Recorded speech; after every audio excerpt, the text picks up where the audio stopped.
Imagine a world where the fate of over 1 billion people is decided in secrecy behind the ancient walls of the Vatican. That moment is approaching fast. On March 3, 2025, 115 cardinals will gather to choose a new pope, and one name is drawing attention: Cardinal Luis Tagle.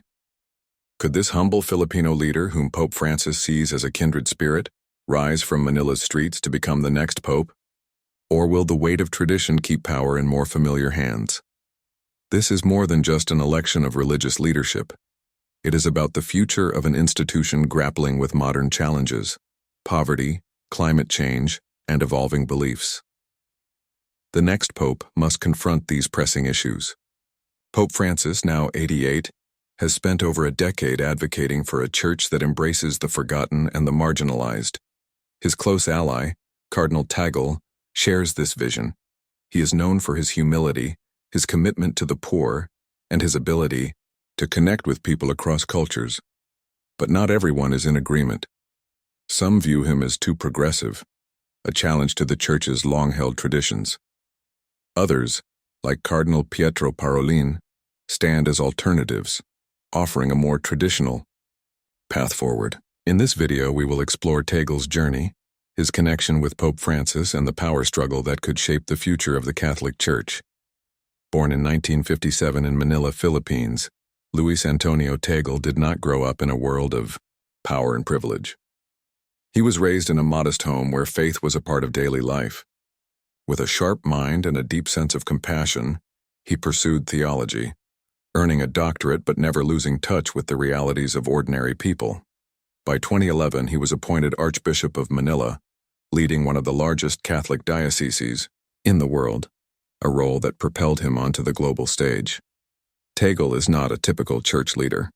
Rather than seeking wealth or status, he chose to live simply, ride public buses, and keep his doors open to those in need. During the devastation of Typhoon Haiyan in 2013, Tagle did not stay in comfort. He went straight to the disaster zone, comforting victims and coordinating aid efforts.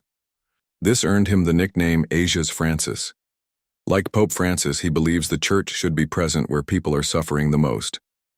When he became a cardinal in 2012, many Filipino workers across the world celebrated, finally, a leader who truly understood them. His rise in the Church did not stop there.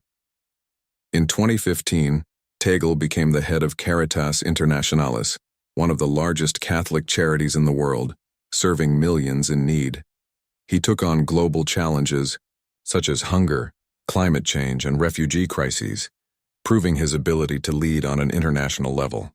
Then in 2019, Pope Francis gave him a crucial role: the prefect of the Congregation for the Evangelization of Peoples, often called the Red Pope. This position oversees missionary work across Asia, Africa, and Latin America, the fastest-growing regions for Catholicism.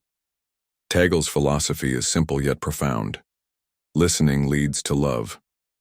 He does not see leadership as a position of power, but as an opportunity to connect. His approach is appealing in a world where people seek leaders who address real issues: poverty, inequality, and climate change, without losing sight of faith. But can a man so rooted in humility rise to the highest position in the Church? When Pope Francis was elected in 2013, he set out to reshape the Church, emphasizing service over status. He found a like-minded ally in Tagle. Both share a vision, centered on compassion, inclusivity, and action. They have worked together to promote a more open, engaged Catholic Church.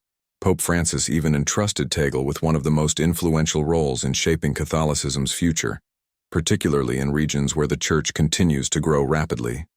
Yet, not everyone supports this vision. Behind closed doors, a quiet battle is taking place: reformers versus traditionalists. The stakes are high, as they will determine the Church's direction for years to come. Pope Francis has challenged long-standing traditions, advocating for financial transparency, justice for abuse victims, and a church that serves the poor rather than the privileged. Tagle has been instrumental in these efforts. However, conservative voices within the Vatican see this shift as dangerous, arguing that it weakens centuries-old doctrine. The financial reforms have been particularly controversial, as they have exposed corruption that many preferred to keep hidden. Tagle's role in promoting accountability has only intensified the debate. Among those favoring a more traditional approach is Cardinal Pietro Parolin. As Vatican Secretary of State since 2013, Parolin is a skilled diplomat with deep ties to the Church's institutional core.